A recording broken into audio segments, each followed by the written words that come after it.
Surah Al-Baqarah, ayah number 261. بعد أعوذ بالله من الشيطان الرجيم بسم الله الرحمن الرحيم. Allah subhanahu wa ta'ala revealed Surah Al-Baqarah in Medina, but not all Surah Al-Baqarah revealed at the same time. Part of Surah Al-Baqarah revealed in the last almost year number 9. It's 1 year before the death of the Prophet ﷺ. Is this ayat based in Asbab al-Nuzul. They've been revealed in the year 9 of the Hijrah. Revealed exactly after the Ghazwa, the battle of Tabuk, the famous battle and the preparation for Tabuk. It was called the Army of Usra.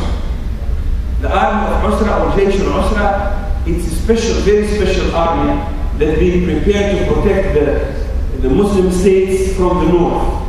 The news came that the Romans prepared to attack the Muslims from the north. And they prepared a very large army. In some facilities said more than 130,000. Rasul sallallahu alayhi wa sallam, through the wahy, he knew that this is a seriousness of it. And he has to take reaction to show the readiness of the Ummah and also to deliver a great message. Most of the wars are, a big part of it is psychological war. How the enemy is going to look at you. So through the wahy, Rasulullah always has this clear strategy. He said, man, people, they will never lose a battle if they go out to the enemies. Never wait for them. This is strategic of the Prophet. He will never wait for the enemy to come to them. And this is what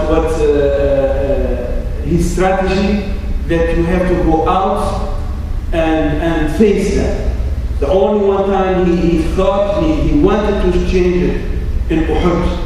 He wanted the believers to stay in Medina. And this is, of course, has a reason, because the mushrikeen, they come in with anger and revenge from what happened to Badr 1 year ago.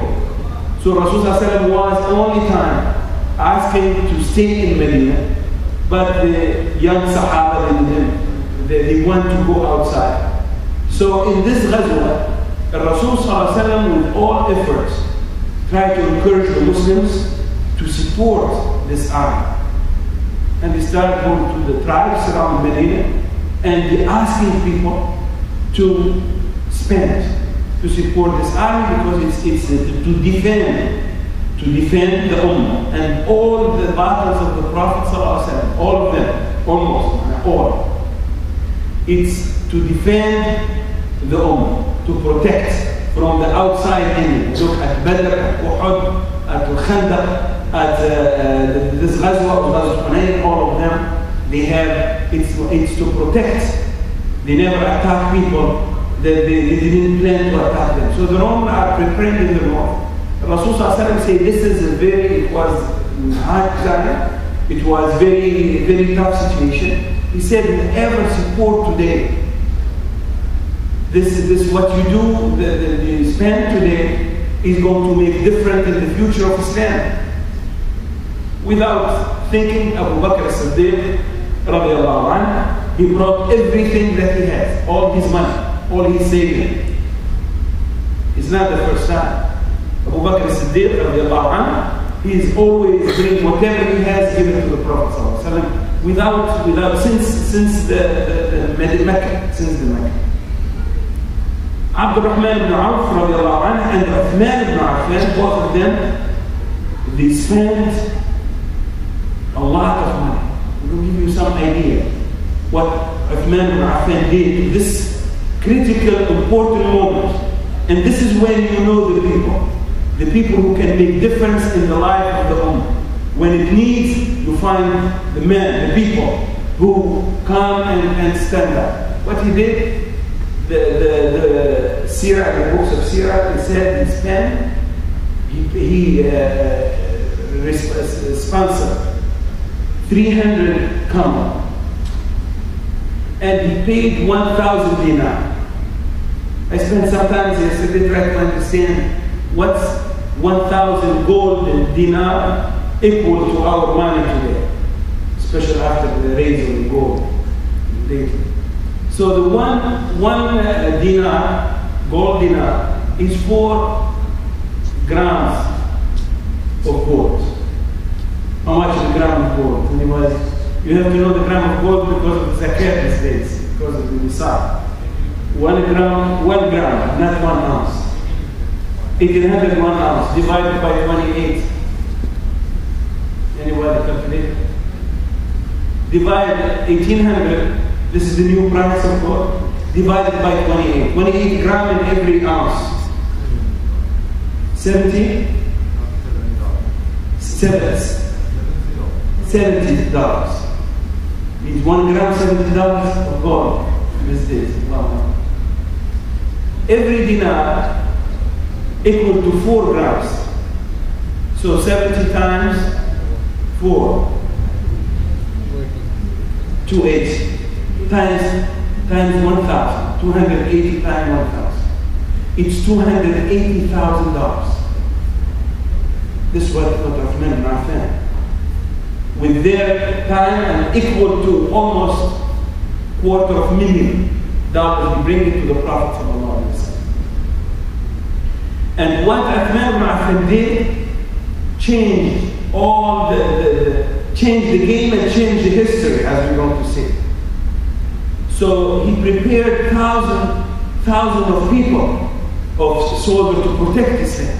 This is why Rasulullah said, whatever Uthman, whatever you did after today, Allah will forgive you. Very, very important. He said, whatever you did, because you stand up in the time that you make difference in the life of the Ummah. Nobody can do what Uthman ibn Affan did except Abu Bakr as-Siddiq. Abu Bakr as-Siddiq is a different category. So the Muslims, supported by this wealth, these people are great traders, tujar. They go, they bring money, they are, Allah give them the wisdom. They are from Mecca. Mecca, they don't have agriculture, they don't have anything. The only thing that they know, they do trade and make business and bring money. So Rasul sallallahu alaihi wasallam, he motivated everybody, and they went from almost 100 of miles toward the north. Imagine the Roman for the first time, they are facing a different tactic. These people, they used to give them donation and give them help. They are now coming to us. Psychology war. This is why this war changed all. They didn't believe that the Arabs or this Muslim new state, they are coming to us. They are not waiting for it. They didn't scare. This is the Rasul said, don't give them a chance to even psychologically feel that they are stronger than you. They're going to find us in their doors. And this is what happened. The news came to the Rome that the Muslims are in the border of Rome coming to them. Imagine the shock that they get. The order immediately came because they have a lot of Arabs in the north, they're supporting them as every time. There is people who support. So this Arab in the north, they tell them this has never happened. They are in our doors, in our border. So the king of Rome said, everybody go move back. They went back. Rasulullah, he didn't return. He could quickly say, oh, the war is finished. We won the war. Rasulullah said, we want to make camp here. Call all of psychology war. 120,000 toward maximum 30,000. He said, we're going to stay here for a few days. Take your time, relax. And this war, anyway, in the end, they decided to don't even think to attack the Muslims. And this move was a very strong move from Allah subhanahu wa ta'ala to protect them. This ayat revealed, talking about these people who support this ayah. The people who gave, like Abu Bakr, who gave all their wealth to support Islam and Muslims, and the people who give most of their wealth to support Islam and Muslims. Allah subhanahu wa ta'ala said, to give an idea, what's means spending? That means you give $5,000 and start talking about it for the rest of the year. These people with their time, they gave equal to almost $250,000 and supporting plus the 300 camel. And you know how much camel there means. So Allah subhanahu wa ta'ala revealed this ayah to show the ummah the importance of the spending to protect the ummah. The importance of spending when the ummah needs your money. Abu Bakr Siddiq, to give you an idea, this is how they do. He doesn't have money for him. He goes, make very successful business person. He make money, he make business, bring money, give the money to the Prophet ﷺ and start again. Go, he never has fear of poverty. He doesn't. People, they have trust in Allah subhanahu wa ta'ala and they never fear of poverty. They go work again, bring money and give it to the Prophet ﷺ. When they give. They're not just giving 1% of their wealth. They give 100%, 90%. So Allah subhanahu wa ta'ala tells the مثل الذين ينفقون أموالهم في سبيل الله. The example, there is no better example to describe the people like this people, like Abu Bakr and Uthman and Abdul Rafaa ibn Auf radiallahu anhu. ينفقون أموالهم في سبيل الله. They spend their money for the sake of Allah subhanahu wa ta'ala. There is no other benefit in the dunya to get. The niyyah is in the way of Allah subhanahu wa ta'ala. كَمَثَلِ حَبَّةٍ. It's very famous ayah, of course. As one seed of wheat. You planted the same seed. Produce. كَمَثَلِ حَبَّةٍ أَنْبَتَتْ سَبْعَ سَنَابِلَ. Every one seed of wheat produce wheat or barley or corn, produce 7 ears of wheat. In one plant, you have 7 ears of wheat. In every one of them, there is 100 seeds of wheat. It's amazing. One seed, you plant it because it becomes plant. In this plant, they have 7 ears of wheat. In every ear of wheat, it has 100. So one seed produce how many seeds? 700. It's amazing example. You spend and multiply up to 700 as Allah subhanahu wa ta'ala. 7 سنوات. بكل سنبلة 100 حبة 100 حبة. والله يضاعف لمن يشاء. And Allah subhanahu wa ta'ala multiply more than that. Do whatever He wants to. والله واسع عليم. There is nobody give more than Allah subhanahu wa ta'ala. Wasa, vast. The rahmah, the giving of Allah, it's unlimited. And Alim, He knows the niyyah, He knows the motivation of the people, He knows who raised his hand because just to show off, and He knows who raised his hand حُبًّا لِلَّهِ وَحُبًّا لِرَسُولِهِ. By the way, the class is not fundraising, just to know. It's the tafsir. So Allah subhanahu wa ta'ala said, wasi' ar-rahmah, and Alim, He knows, because all of this, what's the difference? Why we multiply more or less? Based on the niyyah. If your niyyah is sincere, and you can pay $1, and the $1 can really multiply to $700 or more.